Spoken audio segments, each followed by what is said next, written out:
эрчим хүчний салбар бол шинэ их усөр шаардсан бас маш хэрсдэлтэй тэгээд шинжил өөрчлөлт хийх ийм одоо салбар учраас за энэ одоо хамтарсан засгийн газар дээр бол бас нэлээд ач холбогдол өгч чинь эрчим хүчний реформ хийх одоо ийм шийдвэр гарсан байгаа. За ингээд эрчим хүчний реформын хамгийн одоо эхний арга хэмжээ бол үн тарифыг одоо өөрчлөх, нэмэгдүүлэх гэсэн ийм арга хэмжээ байсан. За багагүй хугацаа өнгөрлөө олон ч одоо бас хүндрэл бэрхшээлтэй та бүхэн маань тулж байна.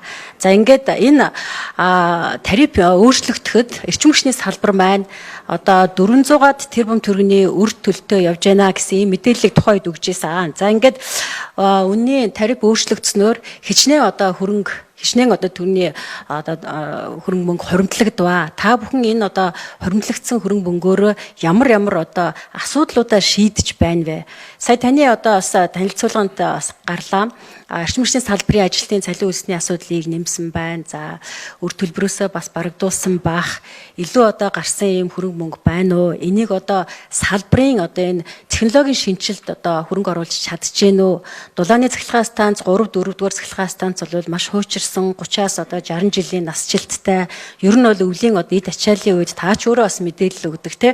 Ерөнхийдөө бас зогсоход одоо бэлэн байна гэсэн мэдээллийг өгдөг. Тэгэхээр өвөлд одоо бэлтгэх те хоримтлагдсан хөрөнгө мөнгөөрөө одоо энэ цахилгаан станцуудынхаа шинжил өөрчлөлт технологийн шинжилгээг хийхдгээр ямар одоо арга хэмжээ авч байгаа вэ гэсэн нэгдүгээр асуулт байна. Ер нь бол саята бас ер нь хэлжлээ.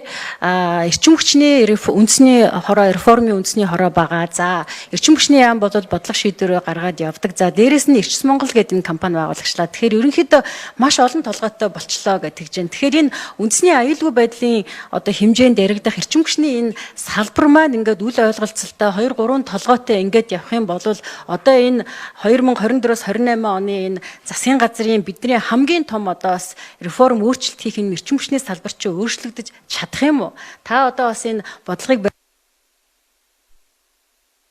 эрчим хүчний үн тарифыг нэмэгдүүлэх сая их ярьж байна. Нэмэгдүүлээгүй. Үн тарифт нь ойртуулах арга хэмжээ авсан шүү дээ та бид нар. Өөртөгт нь. Өөртгөөсөө дандаа алдагдaltaй байсан учраас өөртөгт нь ойртуулах тухай алдагдлыг бууруулах тухай ярьсан болохоос биш үн тарифыг нэмэгдүүлээд нэг айхтар гээгүүлсэн юм бол бид нар хийж чадаагүй. Энийгээ бид нар бас хүлээн зөвшөөрье. За энэ тарифын өртөгт нь ойртуулснаас шалтгаалаад 2024 оны 5 сарын 11 сар 15-наас хойш нийтдээ 546.1 тэрбум төгрөгийн нэмэлт орлого орж ирэхээр байгаа юм. За энийг юунд зарцуулсан бэ гэдэг талаар одоо бид нар олон нийт ууланд танилцуулах ёстой. Хэрвээ эрчим хүчний яам энэ төрийн өмчт компаниудын одоо менежмент эрхийг хэрэгжүүлээд явсан бол бидний 5 сардаа багтаагаад танилцуулах юм төлөвлөгөөтэй байсан. Энэ маань үл нөхцөл байдал, төвөгтэй нөхцөл байдалд орсон. Одоо шинэ тэр менежмент эрхийг хэрэгжүүлэгч Эрчс Монгол компаниг олон нийтэд танилцуулах байлгуудаа гэж би найдаж байгаа. Нэг. За шинэ их усруудаас энэ Оросын холбоо олон улсын импортын эрчим хүчний импортын зөрүү өнгөрсөн жилдээ харьцуулахад энэ жил нэмэгдсэн 108.3 тэрбум төгрөгийн импортын үнийн өсөлтөнд зарцуулагдахаар байгаа. Нөөцний уурхай төмөр замын тээврүүд дээр нөөцний үнүүд дээр бол 102.5 тэрбум төгрөгийг одоо тариф дээр нэмж өгсөн. 3 дугаарт 2025 оны 4 сарын 1-ээс эрчим хүчний салбарын ажил хөстлийн төрийн өмчт компанид цалин нэмэгдүүлэхэд бид нар 229.8 тэрбум төгрөг одоо нэмэгдэхэр байсан. Гэхдээ 2023-2024 онуудад одоо их усөр багтаа байхад гарцаагүй энэ салбарын одоо ажил хөстөлийг тогтоон барихын тулд их усрүүгээ нэмсэн байсан зарлууд нэмэгдээд нийтдээ 229.8 тэрбум төгрөгийг энэ цалингийн нэмэлтэн нэмэхгүй бол манай салбараас ажлаас гарах зөвлөл бол кит өндөр байсан учраас ийм зүйлийг ялсан.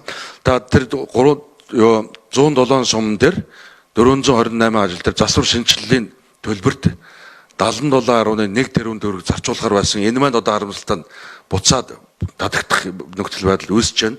Баруун бүсийн эрчим хүчний систем, Алтан улаасны эрчим хүчний систем улсын төсвийн татаастай явж байсан. Энийг сангийн сайд татаас өгөхгүй гэсэн учраас бид нар татаасын бууралтаас дахиад 28.3 тэрбум төгрөг нэмэгдэж гарах гихмэд ийм байдлаар 546.1 ийм нөхцөл байдалд орчод байгаа гэдгийг та бүхэнд хэлье. Хоёрдугаар энэ дандаа та бүхэнтэй одоо камер авахаараа зуулн яриад байх төвхтэй. Гэхдээ мод байдлыг хэлэхгүй бол Монгол улс 1,500,000 км квадрат нутагт дээр 3.5 сая хүн сууж байна. Бусад цахилгаан эрчим хүч хэрэглэгч бусад улс орнуудтай харьцуулахад хэд зэрэг байгаа. Гарцаа байхгүй байгалийн одоо шугамын алдагдлал гэдэг юм бол үнэхээр яаж гүрийгээд дийлэхэргүй юм нөхцөл байдалд байна.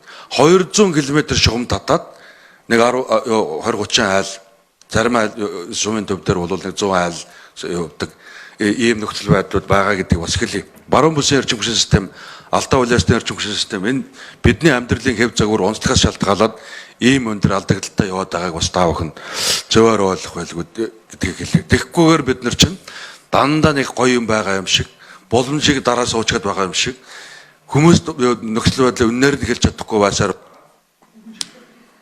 манай энэ эрчим хүчний салбарт бол энэ сэргийгдэх эрчим хүчний асуудал бол нэлээд яригдж байгаа. Тэгэхээр одоо бол сэргийгдэх эрчим хүчин дээр бол хөрөнгө оруулалт нэлээд орж ирж байна гэж ингэж хэлж байна. Тэгэхээр эрчим хүчний реформ дээр ч гэсэн одоо ер нь дорж ханд сайдаар ахлуулсан энэ сэргийгдэх эрчим хүчин дээр хөрөнгө оруулалт нэлээд их орж ирж байна гэсэн мэдээллүүд байж байна. Тэгэхээр бодит байдал дээр ер нь ямар шохон байна вэ? Одоо бол сэргийгдэх эрчим хүчинд бол нэг 10% та байгаа бах 2030 онд та бүхэн нэг 20% хүргэнэ гэсэн ийм одоо төлөвлөгөөтэй ажиллаж байгаа.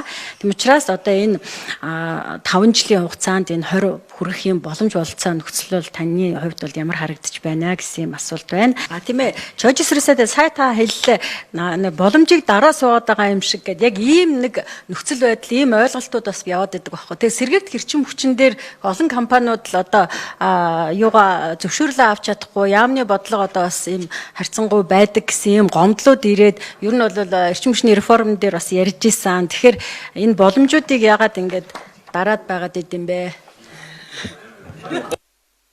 Анх сэргийгдэх эрчим хүчний тухай хууль 2006 онд батлагдсан юм байна. Тэр хуулийн дээр нарны цахилгаан станцаас сүлжээнд нийлүүлэх эрчим хүчний өн 15-аас 19 цент. Салхин цахилгаан станцаас 9.5 цент орчмоор нийлүүлнэ гэдэг тийм хууль гэдгээжчихжээ. Бидний урд үеийн улсын хурлын гишүүд маань. Тэгээ энэ хуулийн дагуу сүүлийн одоо 2006 оноос хойш нийтдээ 38 тусгай зөвшөөрөл олгосон байна. Нар салхин цахилгаан станц.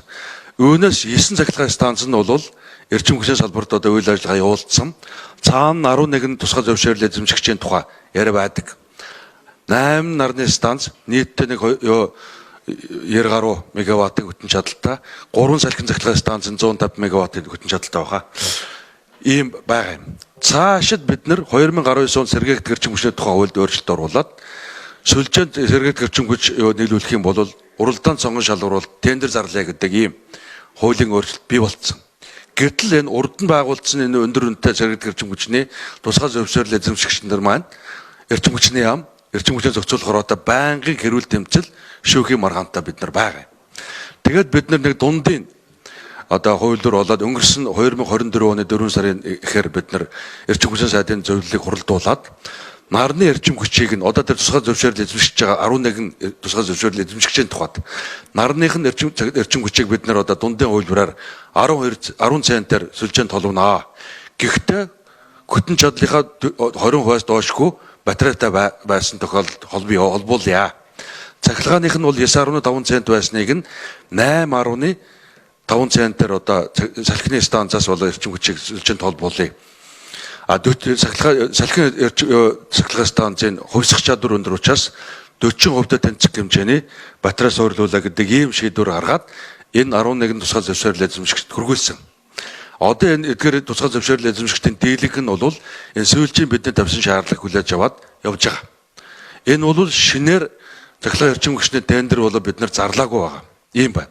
Зөвхөн шинээр бусад улс орнууд Узбек, Казахстан, одоо Саудын Араби гэдэг ийм улс орнууд дээр бол нэг тендерээр зарлахаар 1 кВт-цаг эрчим хүчний үн одоо 2 центээс буугаад ирсэн байна.